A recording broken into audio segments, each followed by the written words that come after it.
Assalamualaikum warahmatullahi wabarakatuh. Saya Gita Puspita Oktarianti, NIM 2010602029. Di sini saya akan menjelaskan mengenai teori permintaan dan penawaran mata kuliah Mikroekonomi Islam.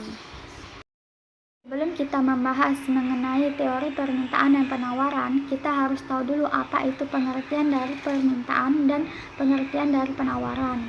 Permintaan adalah jumlah barang dan jasa yang diinginkan dan disertai kemampuan konsumen untuk membeli pada tingkat harga dan waktu tertentu. Artinya, konsumen itu memiliki keinginan untuk membeli barang dan jasa tersebut pada tingkat harga dan waktu tertentu dengan segala kemampuan yang ia miliki. Sedangkan penawaran adalah sejumlah barang atau jasa yang ditawarkan oleh penjual atau produsen pada berbagai tingkat harga dan dalam waktu tertentu. Dalam permintaan dan penawaran juga memiliki hukum. Pertama, hukum permintaan. Dalam hukum permintaan menyatakan bahwa harga dan jumlah barang yang diminta berbanding terbalik. Artinya, jika harga naik maka jumlah barang yang diminta turun, dan jika harga turun maka jumlah barang yang diminta naik. Kedua, hukum penawaran. Hukum penawaran menyatakan bahwa hubungan antara harga barang atau jasa dan jumlah yang ditawarkan positif. Artinya, jika harga naik, maka jumlah barang atau jasa yang ditawarkan naik, dan jika harga turun, maka jumlah barang yang ditawarkan juga turun. Permintaan dan penawaran digolongkan menjadi beberapa macam. Pertama, permintaan. Permintaan sendiri digolongkan menjadi 3 macam. Ada permintaan absolut, artinya permintaan ini tidak didukung oleh daya beli, tetapi hanya sebatas angan-angan.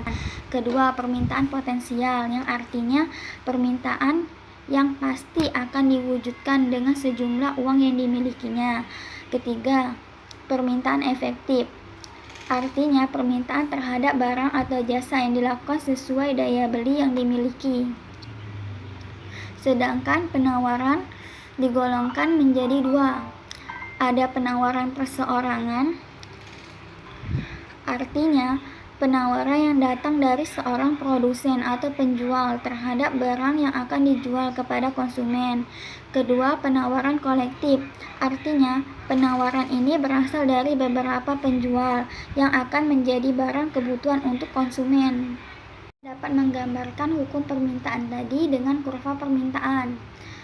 Garis vertikal di sini dapat kita artikan dengan harga atau P, sedangkan yang horizontal ini dikatakan sebagai kuantitas yang diminta atau QD. Sama dengan kurva permintaan tadi. Hukum penawaran juga dapat kita gambarkan dengan kurva penawaran. Yang vertikal kita artikan sebagai harga atau P, dan horizontal kita artikan sebagai kuantitas yang ditawarkan atau QS.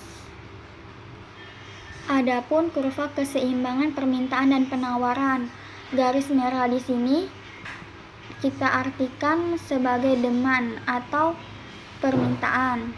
Sedangkan supply di sini garis biru atau supply di sini kita artikan sebagai penawaran. Permintaan dan penawaran juga memiliki beberapa faktor. Faktor permintaan ini terdiri dari 6. Ada harga barang itu sendiri, perubahan harga barang yang berkaitan, pendapatan masyarakat, populasi penduduk, selera konsumen, dan adanya barang pengganti. Sedangkan faktor penawaran ini terdiri dari 5. Harga, biaya input, tingkat teknologi, keuntungan, dan harapan masa depan. Terakhir, jenis elastisitas permintaan dan penawaran. Permintaan. Jenis elastisitas permintaan ada 5. Pertama, permintaan elastis atau ED lebih dari 1. Artinya persentase perubahan jumlah barang yang diminta lebih besar daripada persentase perubahan harga. Yang kedua, permintaan inelastis atau ED kurang dari 1. Artinya persentase perubahan jumlah barang yang diminta lebih kecil daripada persentase perubahan harga.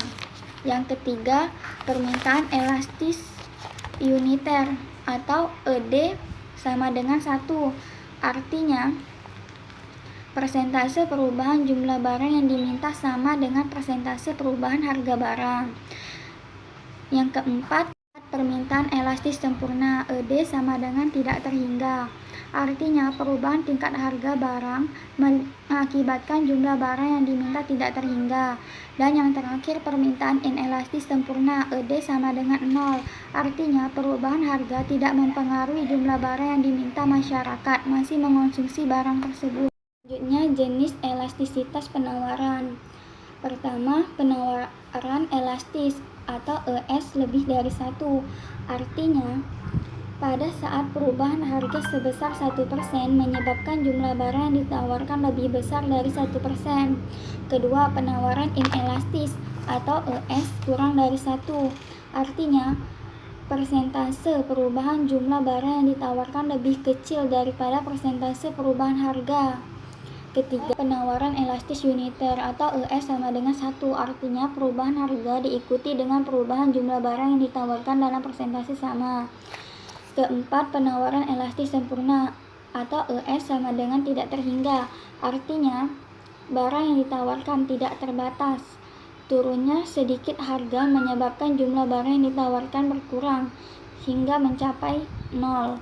Dan terakhir, penawaran inelastis sempurna, ES sama dengan 0. Artinya, perubahan tingkat harga tidak menyebabkan berubahnya jumlah barang yang ditawarkan. Baiklah, itu saja yang dapat saya sampaikan. Wassalamualaikum warahmatullahi wabarakatuh.